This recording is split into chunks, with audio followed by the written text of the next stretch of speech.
You are listening to the Kinetic Man Podcast. I'm Stuart. And I'm David, and we want to walk with you on the journey to living a life defined by uncommon action that is full of purpose, adventure, and meaningful relationships. Our goal is to refine our why while helping you find yours, and together achieve our best and highest purpose. In the end, we'll drive each other to leave the potential life behind and become kinetic men. Men. Kinetic Men retreats. If you've not been to one, we're on our 4th iteration, September 27 through 29, Empire, Colorado. Amazing. Absolutely amazing. You will come there one man, you'll leave a changed man. You're going to be surrounded by a group of ninja individuals. You're going to eat. We're going to keep you active so that you don't get too fat because the food is amazing. You're going to be spoiled with just the level of the retreat. But I'll tell you, it is such a life-changing event that you are absolutely missing out if you do not participate in one of these events. So come join us. Go to thekineticman.com. Sign up, be different, be better, do something, get it. Sup, dude? Yo. What's up, my man? How you doing? I'm going to be honest, dude. I'm a little grumpy. It seems that way. It seems like you're a little grumpy. Why don't you turn that frown upside down and put a smile on your face? That's good. Do you need... Done. I feel much better now. See? It's funny because you do, I was telling my kids this the other day. I was like, dude, stop and smile. Like my kids, they can get a little frustrated because I like to go from tense moments to joking very quickly because I typically can move pretty quick from one to the other. They're not so much, and my daughter's not. But yet the other day I was like, dude, you have to smile. Just smile because you're such a grump right now. Just smile and try to be mad in your smile. And they did it yesterday. I was yelling at two of my kids at the same time and started bouncing my pecs, and they were just both like, they're trying not to laugh. I'm like, look at me right now. And they both laughed, but really tried to fight it. And so I think that's very sound advice. I think I heard a quote from a great philosopher by the name of Dolly Parton. She said, if you see somebody without a smile, give them yours. Oh, dang. You like that? That's good. Yeah, that's real good. Smiles are contagious, man. But this wasn't what this podcast is about. No, it's not. No, but it's somewhat related. I look through. So we spent a lot of time. Collectively, not collectively. We have individually put about 18 months to 2 years of our life into this curriculum, this mastermind. In creating a process and topics and developing them out to really be very impactful. And so sometimes, I think so collectively, each of us, there's 3 of us that have spent, almost 2 years doing that. And there's another group of dudes that poured into it. And so it's a lot of time. Right. And sometimes I look at some of the topics, and today we're going to talk about finances, but I look at some of the topics. I'm like, man, how can I spend so much time in these areas and still be so far from where I want to be in each of these areas? But I think the beauty in that is that it's growth, right? It's all growth. And to recognize you're not where you want to be is really important. Finances, a lot of people, when they hear finances and they hear something like, man, I'm not where I want to be, I think most of us, because we've not spent the time to define finances and why it's important to us and, tying it to core values and all these different things, most people will be like, David's not making the amount of income he wants to make, right? Like that's the very surface level of, I'm not where I want to be financially. And that's not it. It's more the awareness, the consciousness, and the relationship. To me, the relationship with money is vastly more important than the amount of money you make or don't make, or that you spend or don't spend, because the relationship, your financial blueprint, like acknowledging all these things that shape the way you look at money, acknowledging, digging into, and analyzing those things is vastly more important, and it also can drastically change that, we'll call it the bottom line, because you're addressing some of the deep-seated things. And so for us, one of the things we love to do, we have these 9 topics that we go through, and we define them, and we have all the men in the group define it, but we also have an identity that we have developed around each of these things. So for example, for finances, a kinetic man views money as a tool and a resource that serves him according to his core values. His intentionality in personal finances is expressed through his giving, saving, and spending. Kinetic men don't serve money, money serves them, right? So that's the identity statement that we settled on for finances and this topic that we discussed. But also, as we get into this conversation, I also love this month because, well, I love all the months. I say this about all the months, but finances really is interesting when you get a group of dudes to actually start digging into the psychology of money, start digging into their financial blueprint and their financial thermostat and these different things that we talk about. Man, as you start digging into that, it's pretty crazy how many significant breakthroughs you can have. But it's interesting that we just never do it, right? And I guess you can make that argument for all the things we talk about. But this one in particular, because finances play such a huge part in everybody's life, it's such a big focus. Yeah, man.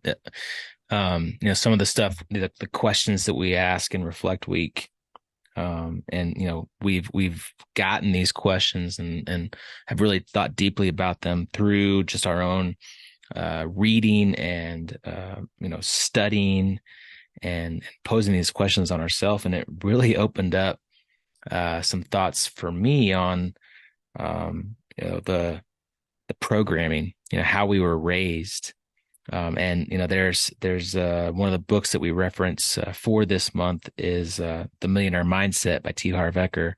And you read the title of it and you're like, I don't want to. Secrets of the Millionaire Mind. Oh, I'm sorry. That's right. Secrets of the Millionaire Mind. Millionaire Mindset is also a great book.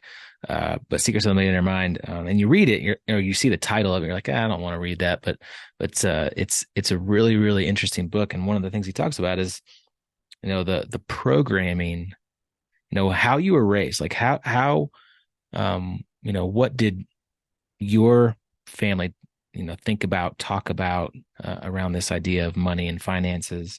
What did they model, verbally or through their actions or through, their purchasing or saving or whatever that is.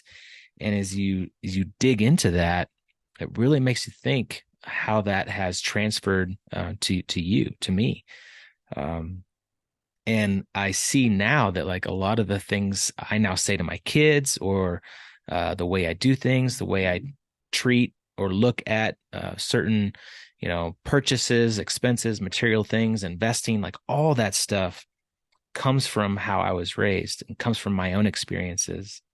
And that could be good or it could be really bad, just depending on, how that impacts the way you treat money and how you look at money. And so, taking the time and really reflecting on that can have a major impact to changing, to growing in that area of your life. And it could be a major game changer. It could be a game changer to your personal finances.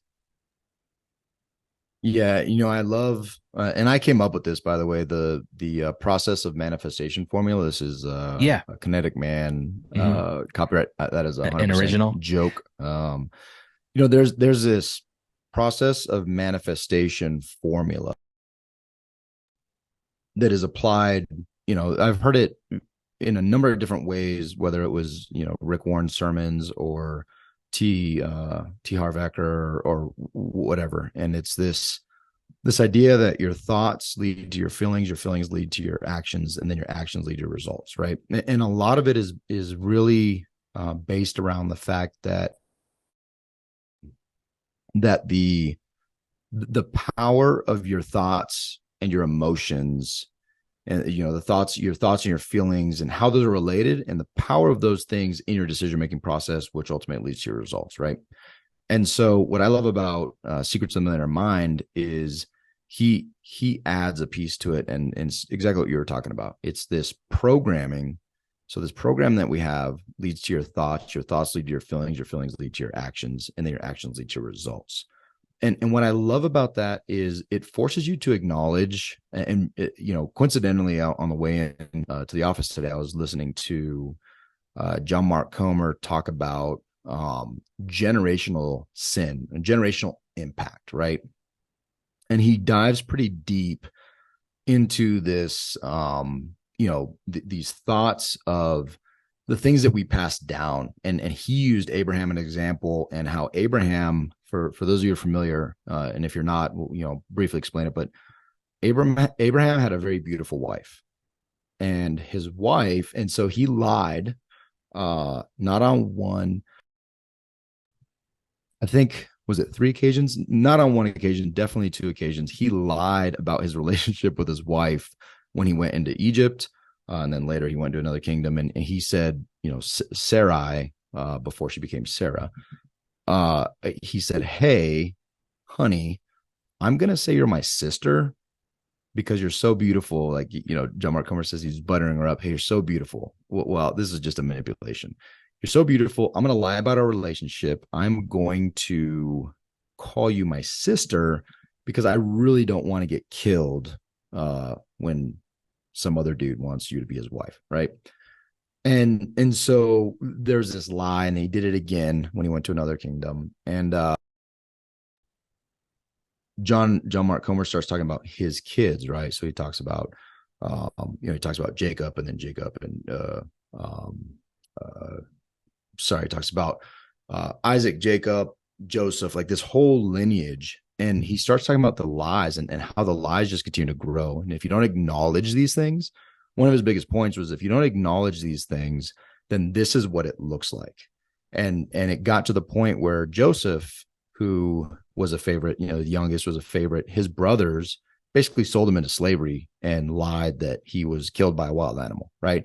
Like it got to such a level of lying that it was pretty significant and pretty bad.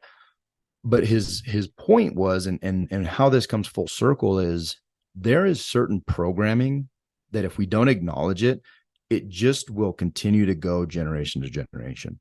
Money and finances is a big area, and one of the biggest impacts, I think, with that we see these men go through is when we ask a question very specifically to consider the programming that we are putting onto our kids. How are we programming in those that we influence, whether it's our kids, those around us, whatever. And that's when the light bulb moment usually happens, because a lot of us, through this process, we start questioning, oh, how am I programmed? Oh, my parents did this, my parents did that. And it's always external. And then at the very end, we're like, okay, let's flip it on you. What are you doing? And what's the language you use? The people that look at you as an example are how are they going to be programmed by the way that your relationship with money, and the way you talk about it, and the way you pursue it, and whatever.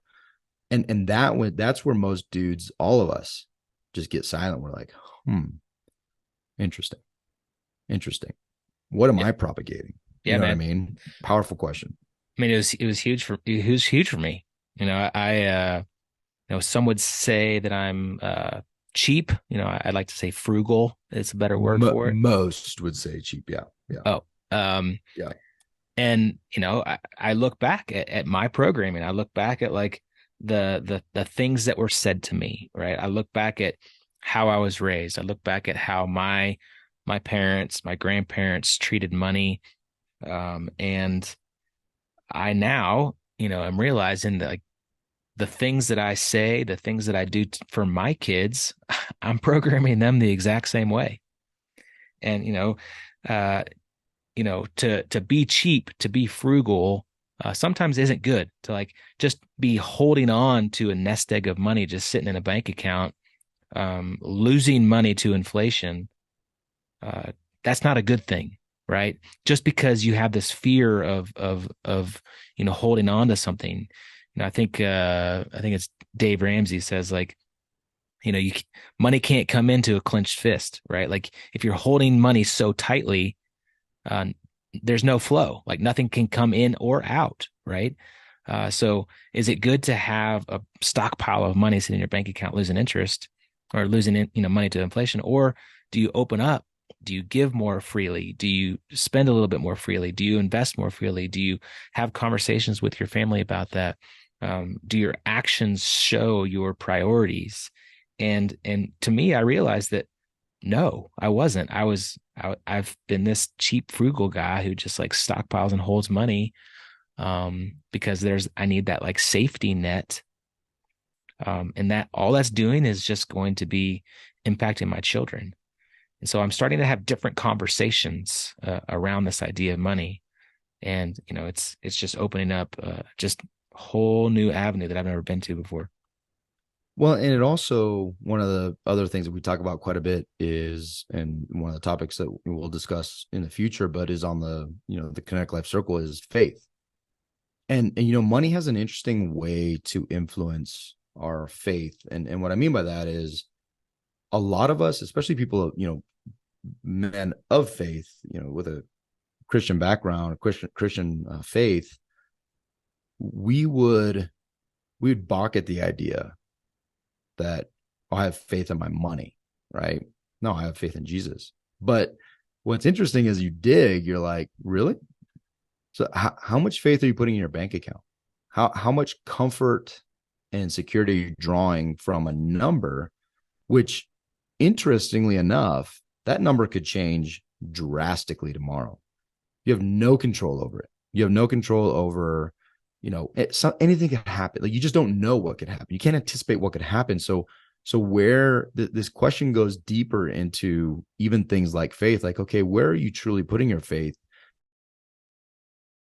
Is it looking at, and we had conversations with a number of folks and different CEOs, and they're like, man, at one point, I love this. This was a conversation we had. I'll keep his name out of it, but he was like, at one point, I just needed $10,000 in the bank.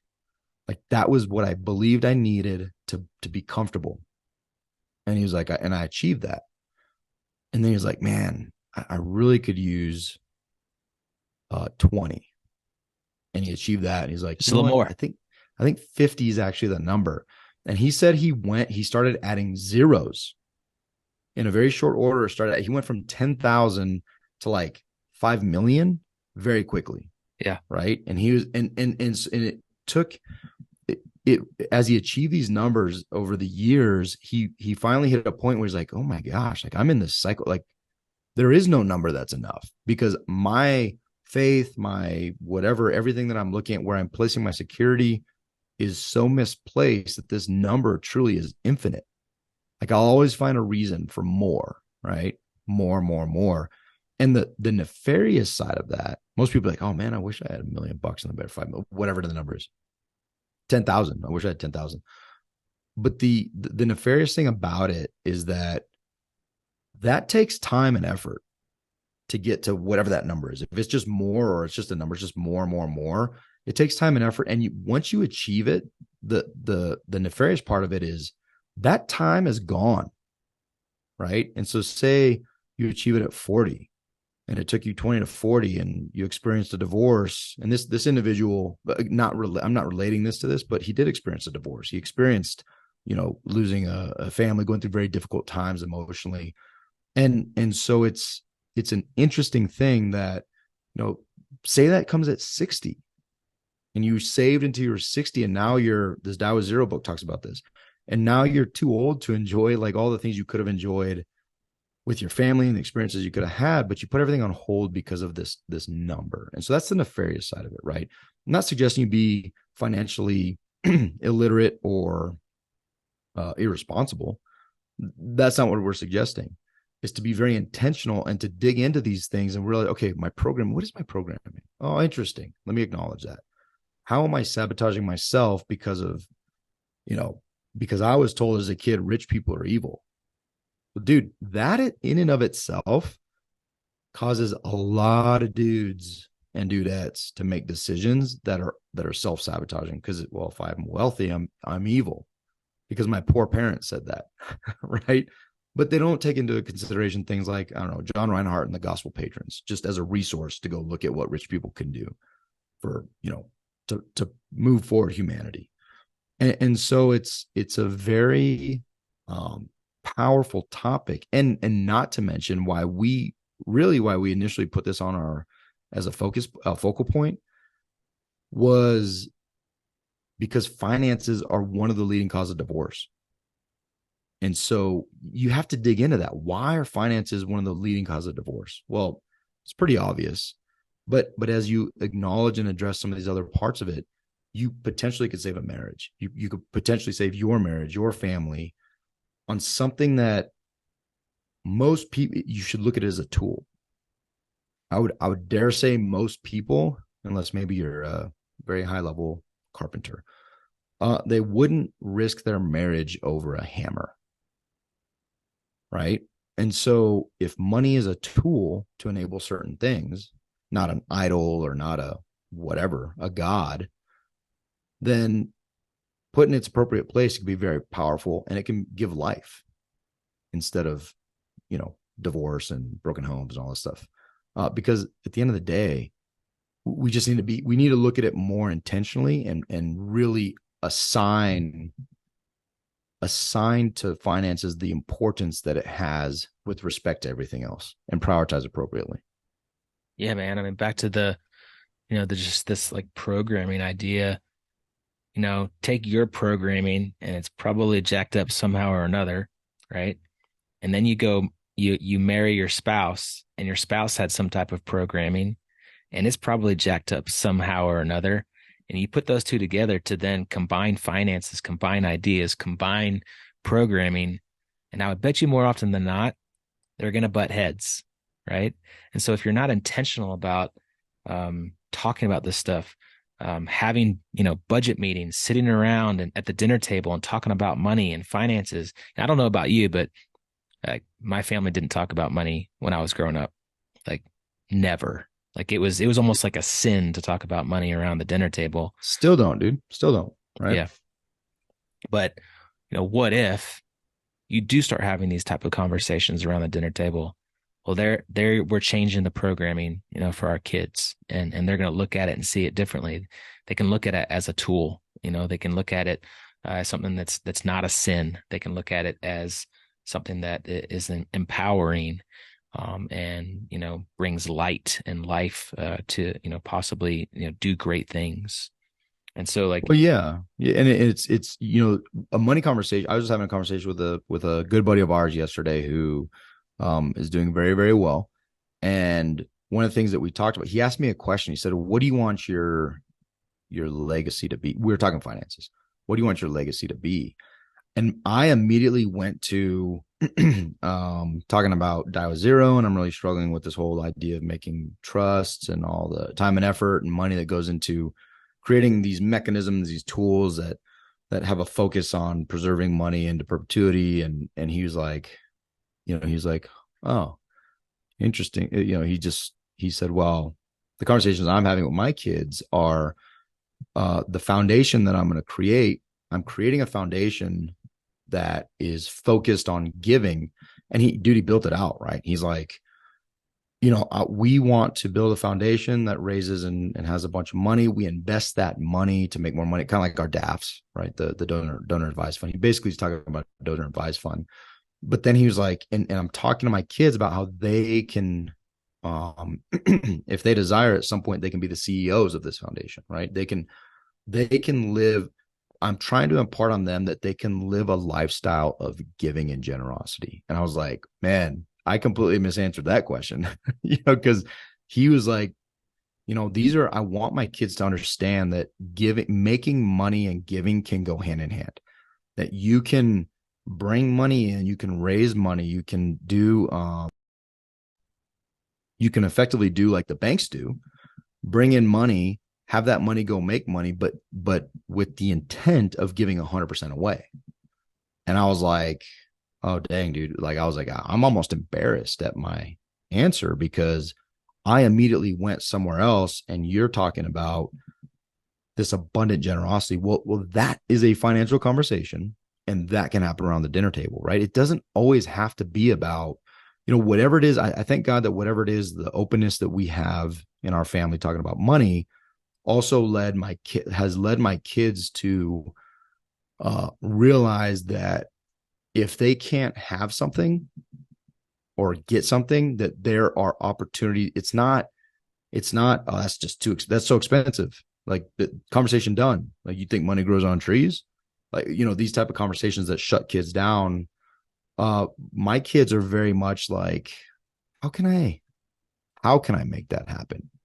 And unfortunately, Jake is very focused on making money. And dude walks, he's got like a stack of money that thick in his wallet, dude, because he That's just funny. saves. And he's the most generous kid I know. Like, I really have to temper the way I talk with him, because he's like, just, oh yeah, they want money and they want money and they want, and I'm like, dude, I love it. Give your money away if you want. Yeah. But he really wants to buy a snake. And I'm like, dude, it's like a $300 investment. I'm going to give you zero.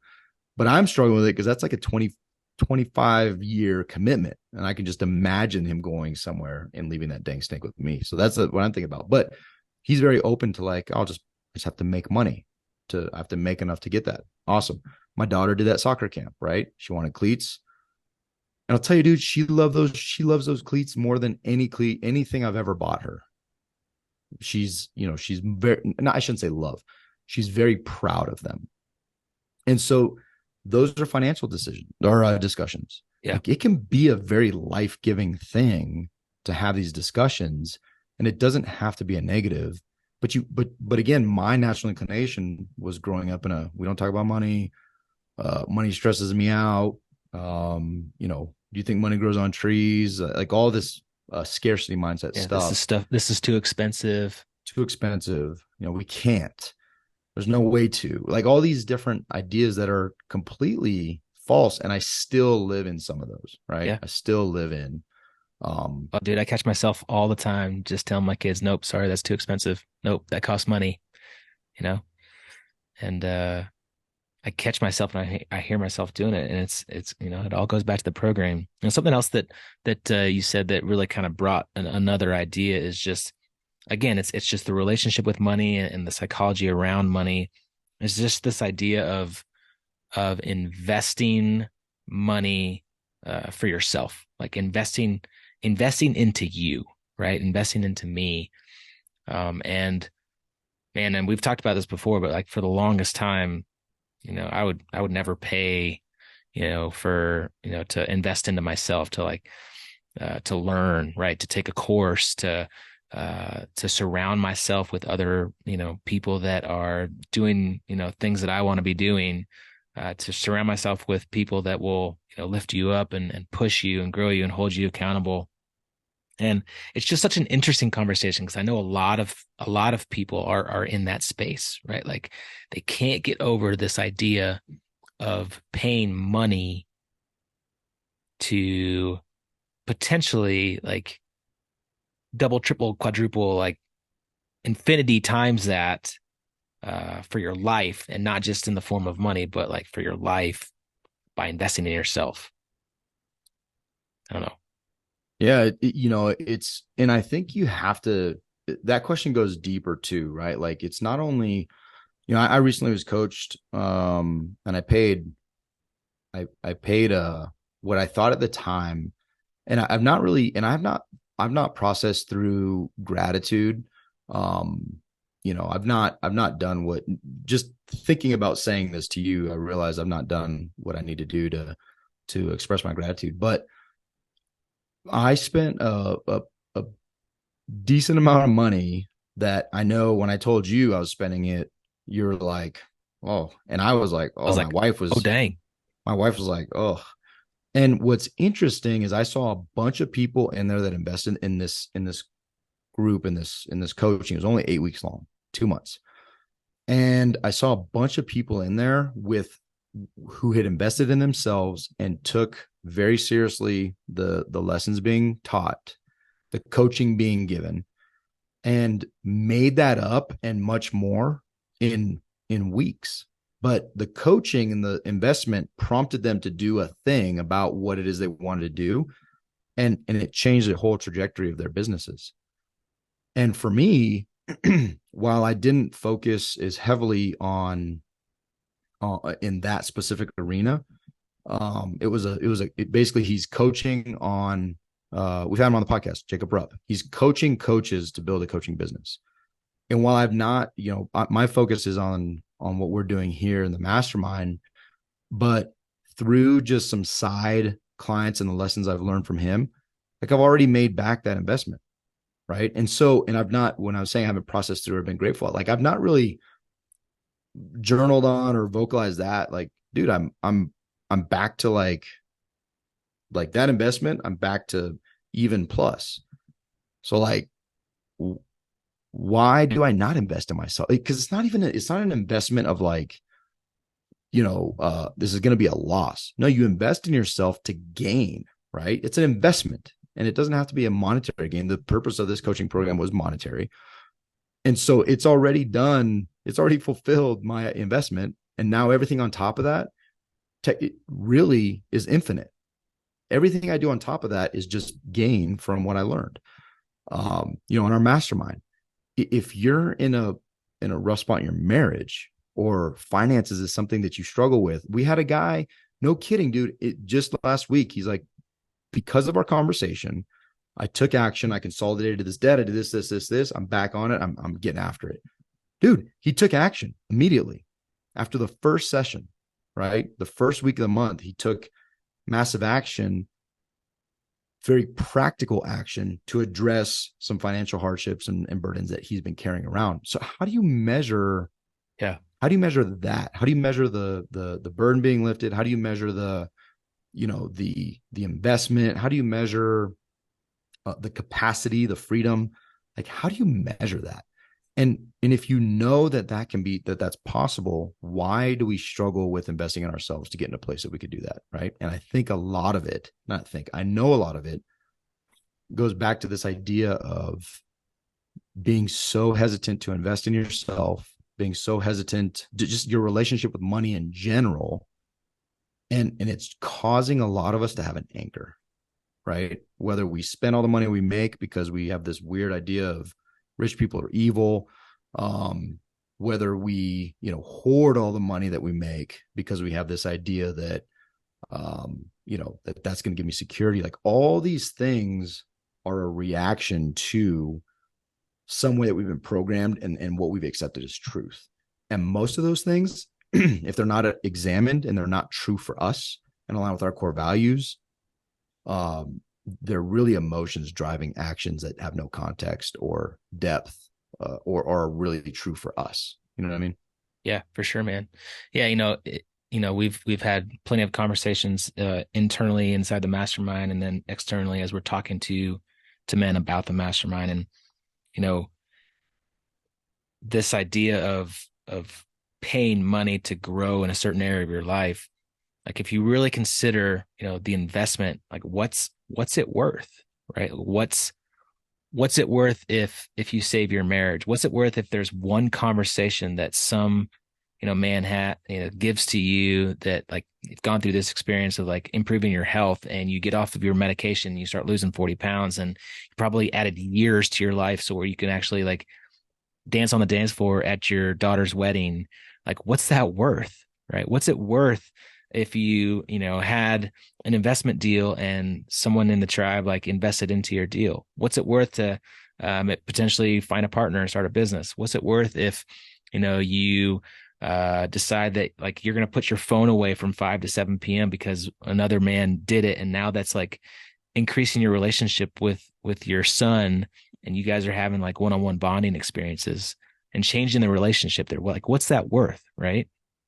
And I go to I listen to Alex Hormozy, and I know you do too, and he was talking about just this idea of investing and money. And if you really think about it, like if there's an area in your life that you want to improve, like you're going to pay for it somehow or another, right? You're gonna, if you go the free route, well, it's just gonna take time. Like you're gonna pay for it in time, right? And you could pay for it in money because you're gonna make a lot more mistakes. You're gonna make a lot more random different investments at a lower price. And you could, pay a whole lot of money by making really big mistakes, right? But you're gonna pay for it somehow or another in the form of money or in the form of time. So, why not invest in yourself, surround yourself around people that can help you get there, a lot faster. It's just a really interesting concept that because of this Well, and programming, if you I never like I would always push it away, right?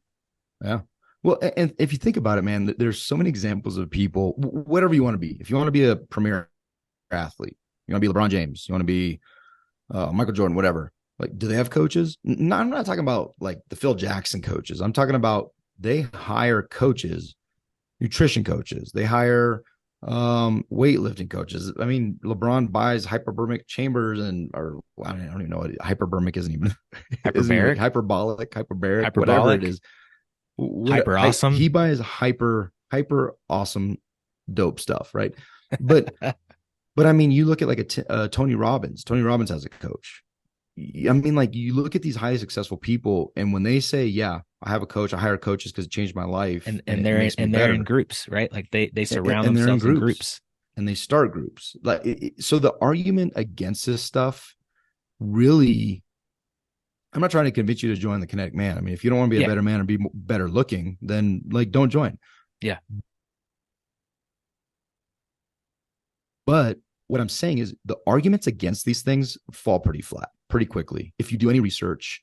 And what the most powerful thing I can impart on anybody is if you're not willing to spend money on these groups, you're not willing to invest in yourself in any way, right? Then I think that opens the door for a beautiful, beautiful question. My favorite question. Why? Why? Why are you hesitant? If you spend any additional time in self-reflection on why you're hesitant to invest in yourself in these ways, any time you spend in that question and any answer you come up with is better than not. And it's such an amazing thing to challenge yourself. Like, I don't care. I don't know who's listening, whether you join or not. Like, there's no personal tie to you coming to the Kinetic Man or any group. But if you take away one thing, and that's to ask yourself why and to dig a little bit deeper and be intentional just for yourself, for your own value, for your own life, I think that is invaluable. That could be the question that you ask yourself that could change your entire life. Why? Why do I not do this? Why do I not believe? Why do I not believe? Just call it what it is. Be honest with your words and see the impact. Why do I not feel I'm valuable enough to invest in myself? Why do I look at myself in a way that I am undeserving to have better, to have the best? I'm reading this book, The Big Leap. And one of the biggest, I've just started it, but he comes out the gate, with this idea of we are not conditioned to actually enjoy enjoyment, enjoy, comfort, enjoy success. He's like, we're literally conditioned because of, whatever million years of evolution of hard times. We're conditioned to anticipate what the next hard thing is that's going to knock us down. And we don't get to a point where we realize like, oh, I can have a great marriage like all the time. That's possible. Interesting. My business can thrive all the time. My relationships can really be good like all the time. Like, I don't have to have these huge breakups or fights or whatever's. Like, I can actually have amazing relationships. Interesting. Like, that's the beginning premise of acknowledge, like he highlights that we just don't allow ourselves to even do that, or even most of us don't even think it's possible. We don't even think it's possible to have amazing marriages or great relationships or whatever, right? And so we sabotage ourselves. At some point, we find ourselves, we sabotage ourselves. And you see it all the time. And so the ability to invest in yourself, to get past that, could be the most radical thing that you do your entire life. And dude, why not? Why not? I mean, what do you have to lose? yeah. The potential for, greater happiness and thriving. That's what we miss out on. That's what we miss out on when we don't invest in ourselves, and whatever that looks like for you. That's the potential that we're missing out on, which is crazy, dude. Yeah. What goes to the idea of the financial thermostat that we hit on in our discussions, inside the group. When you first asked me that question, I had to ponder on it for a while. Yeah, explain the financial thermostat. Yeah, we're throwing a lot, so I don't want to, we'll wrap it after this, Yeah, but the financial thermostat is it's just a great question to figure out where you have set the amount that you're comfortable to make, right? And so it was interesting because you said a certain number, and I'm like, oh, that's interesting. My number and your number are vastly different. very We should different, talk about this because we're business partners, especially with and business owners together. you know what I mean? Like we need to rectify this. But it wasn't just the amount. It was and what I knew because I had experienced it for myself, the number had no context. It had no importance. Like it was like, oh, I'm comfortable, whatever. But I'm just going to throw around numbers. I'm comfortable making 10 grand a month. Cool. That's great. Awesome. Love it. It's a good income. Why? Huh. Never really thought about it. Yep, exactly. Right. Like what if hypothetically, what if the potential is that you could make 50, but you're so comfortable, you're set at 10 that anything that could drive towards that additional 40, you literally are sabotaging. You're like, no, I'm comfortable at 10. I'm setting at 10. I'm going to stay at 10. And so the opportunities, you just put blinders on both sides, right? And so it's just an interesting idea to ask, hey, what is my financial thermostat?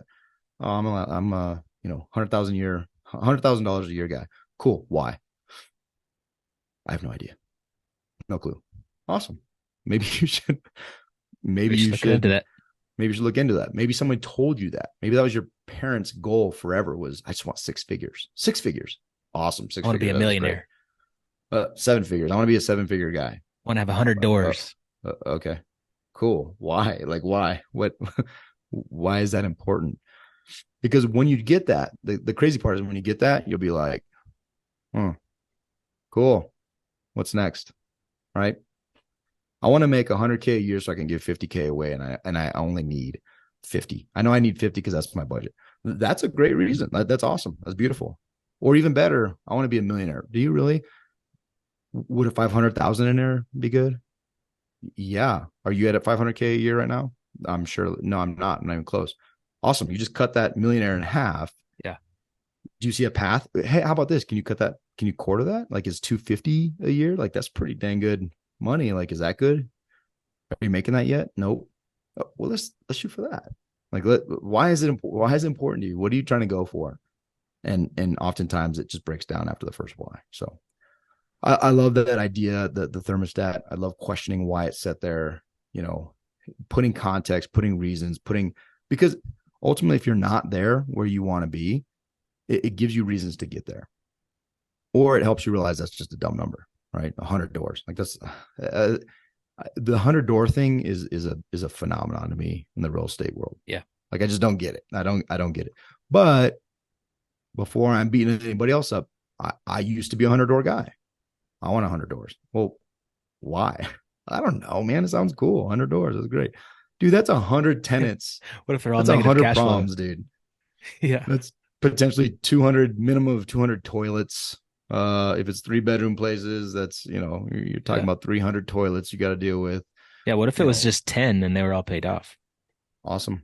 I mean, Yeah. that's where that's what our, we refined our business, the portfolio that we have to look vastly different. Yeah. So yeah, man, I Good love stuff, it. man. Hey, takeaway, be intentional, right? Be intentional. And more important than intentionality gets you to a level of thought, gives you to a level of depth, gets you to a level of context, reasoning, purpose, all those things, but then kinetic. Dude, do something about it. You have a purpose behind these things when you dig into them, which now can motivate the actions that you're going to take to do something about whatever it is you want to do, and go do it. Stop being potential. Stop being on the sidelines. Stop being an observer. I was yelling at the boys yesterday. I'm like, boys, your quarterback is getting killed because you guys are watching a football game. You're supposed to be playing. Supposed to be playing. You're supposed to Hit be somebody. blocking. Hit somebody. Stop watching Stop watching life go by. Stop watching the things. Stop watching the challenges. Go do something about it. Get in front of it.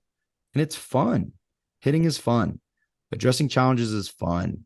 Achieving goals is fun, right? Setting goals, a lot of people get a dopamine hit and a high. They don't know anything about it. No, dude, take it to the next level. And once you fulfill it, that high is vastly different than just the goal setting high, and better and awesome and amazing. And you move forward. So do that. Do it. Giddy up. Invest in yourself. Come talk to us about the Kinetic Man. Do something. Be better. Be different. Be more handsome. Sorry, ladies, we don't have a Kinetic ladies group to make you more beautiful, but I guarantee you if we started that group, you get prettier too. I'm beautiful on the inside, David. Yeah. We have to end this now. Yeah, right now. Bye. See you. Man, we have exciting news. We're opening up the next house of the Kinetic Man Mastermind. I tell you, it's the most important hour of the week that I go to, that I attend.